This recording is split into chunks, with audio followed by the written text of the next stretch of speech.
Napupuyat ka din ba sa kakapanood ng Korean novela? Kung oo, pasok na pasok ang vlog na ito para sa'yo. I'm Arki Chel and I vlog everything na pwedeng i-relate sa architecture.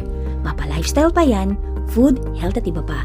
Kaya don't forget to like, share, subscribe, and hit the notification bell para palagi kang updated sa mga videos na i-upload ko. Since hindi tayo pwede mag-travel ngayon dahil sa current pandemic situation, tara at sabay-sabay nating balikan ang mga K-drama scenes na maaaring isa sa mga paborito mo at mag-tour tayo virtually sa 10 filming locations na may stunning architectural structure. Naaalala mo pa ba ang sikat na series na My Love from the Star ng 2014? Or ang mga series na Beethoven Virus, Gog Starry Night at Secret Garden? Yes, the place is Petite France, a cute French cultural village located in Gyeonggi-do Province, South Korea. An antique French village with European-style traditional houses constructed in 2008. It is said that the owner of Petite France likes France very much, so he built a small French village in Korea inspired by the book Little Prince created by Antoine de Saint-Exupéry that gives people hope and dreams and teaches that love is important above all and allows us to truly see the heart and beauty of all things. Dito naman tayo sa mga scenes from Reply 1994, Age of Youth, Extraordinary You, Romance is a Bonus Book, at True Beauty na talaga namang parang gusto nating bumalik sa pagiging estudyante ulit. Dahil bukod sa ang gaganda at ang gagwapo ng magiging classmates natin, ay sobrang conducive din ang environment ng school for learning. Well, those scenes were filmed in Underwood Hall, Yonsei University. Due to its gorgeous architecture looking like it's straight out of Europe, the hall is frequently featured as K-drama school.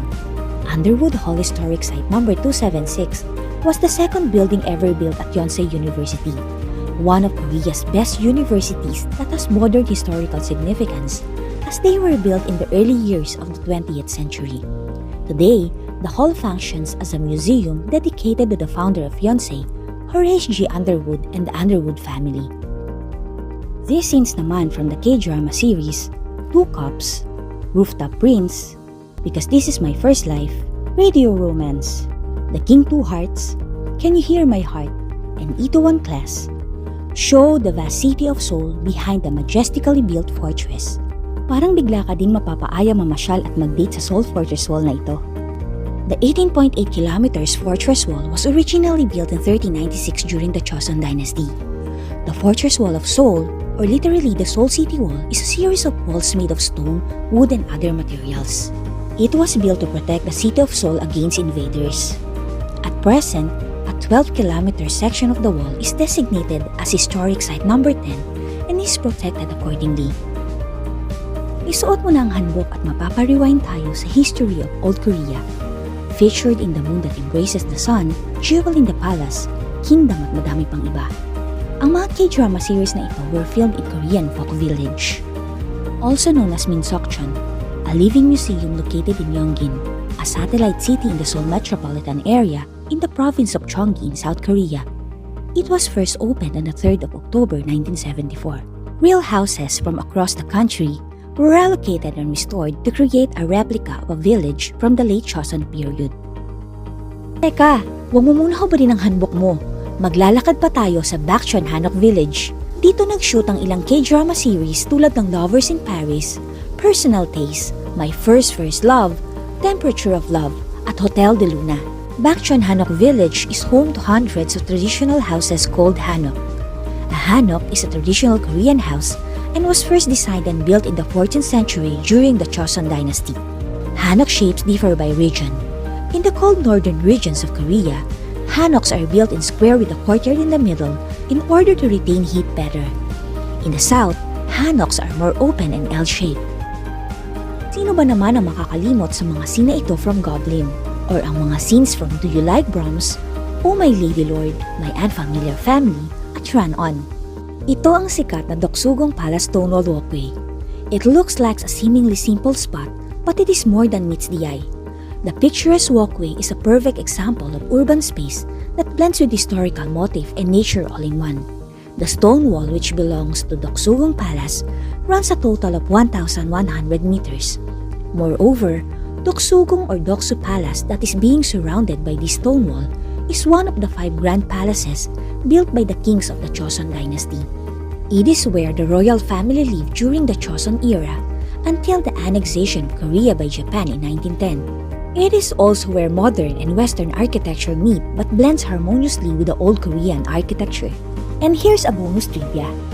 May popular na urban myth sa Seoul tungkol sa Stonewall na ito. Sabi nila, ang lahat ng couples na dadaan daw dito ay nakatadhana ng maghiwalay. Pasyalan naman natin ang bahay ni Kim Shin sa Goblin at balikan natin ang eksena kung kailan niya nakilala ang kanyang Goblin's bride. Dito din tayo nakitawa sa mga kulitan, asaran at napaiyak na mga emo moments ni Goblin at Grim Reaper. The neo-baroque Unhyeongung Yanggwan is one of the most beautiful examples of early modern architecture in Seoul. The imposing white building, set amidst a pleasant urban garden, was built in 1912. It's now an office belonging to Deoksugung Women's University's continuing education program. Featured in Devilish Joy and Black Knight, the Cathedral Church of Virgin Mary of the Immaculate Conception, informally known as Myeongdong Cathedral, is the national cathedral of the Roman Catholic Archdiocese of Seoul. Designed by missionary architect priest Eugene John George Costa and was built in 1898. The cathedral was referred to as Costa's greatest achievement. A massive over-engineered neo-Gothic structure built of red and blue brick over the span of 6 long years. It is unclear how he, without engineering background, was able to manage its creation. Hindi pa tayo tapos mag-travel back in time, kaya isuot mo ulit ang hanbok mo. Mula sa una nating sinubaybayan na Korean drama na Jewel in the Palace, hanggang sa Rookie Historian at Rooftop Prince, dito nating makikita kung gaano kasagana at kaganda ang kultura ng Korea. These Korean series were filmed in Chandeokgung Palace, also referred to as the East Palace. It was constructed in 1405 and was completed in 1412. King Seonjo expanded the palace grounds by about 500,000 square meters, including one or the rear garden. Today, there are 13 buildings remaining on the palace grounds and 28 pavilions in the garden, occupying 110 acres in all, and the area is designated as Historical Site Number 122.